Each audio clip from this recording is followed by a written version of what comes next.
Mombasa, Kenya's second city, a thriving port and trading hub, a melting pot for cultures from either side of the Indian Ocean.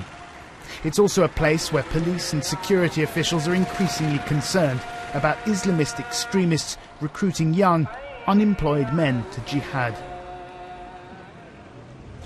In October, less than 2 weeks after the attack on the Westgate shopping mall in Nairobi, a radical preacher by the name of Ibrahim Rogo was shot dead in his car as he travelled on the outskirts of the city. Abu Bakr Sharif Ahmed, or Makaburi as he's more commonly known, appears on UN and US sanctions lists, accused of being a leading facilitator and recruiter of young Kenyan Muslims for violent militant activity in Somalia. He believes Mr. Rogo was murdered by the Kenyan security services, specifically by an outfit known as the Anti-Terror Police Unit, or ATPU.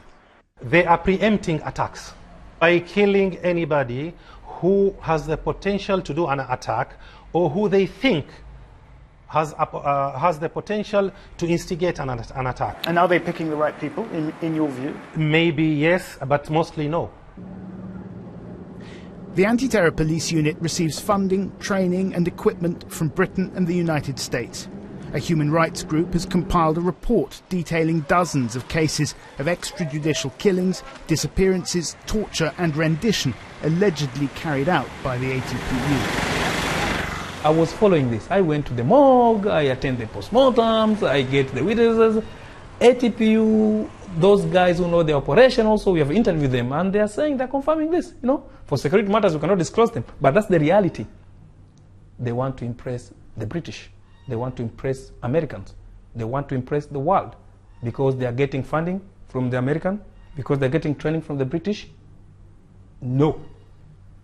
The international community should go back to the drawing board. The Anti-Terror Police Unit did not respond to our requests for an interview, but some involved in counter-terrorism in Kenya say that the country's legal system is hampering their efforts. If police are involved in this, I believe it's out of frustration because they have specific facts. They have collected their own intel, and probably they know this person is actually involved in terrorism. But you take him to court, tomorrow he's out on bond, doing the same things. In a statement, the British Foreign Office said that the government was working with the Kenyan authorities to tackle threats to UK interests, but that it took allegations of human rights abuse very seriously.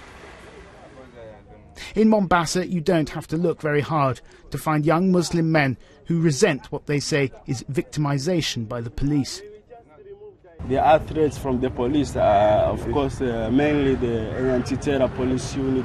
They are killing us as Muslims. Clerics, they were killed. Our brothers. I'm not a Kenyan. I'm treated like I'm not citizenship on this country. We see as Muslims, we are being squeezed. Estimates for youth unemployment in Kenya are as high as 80%. Many feel that the state has little to offer them, and that police efforts to combat radicalisation are having the opposite effect. Gabriel Gatehouse, BBC News in Mombasa.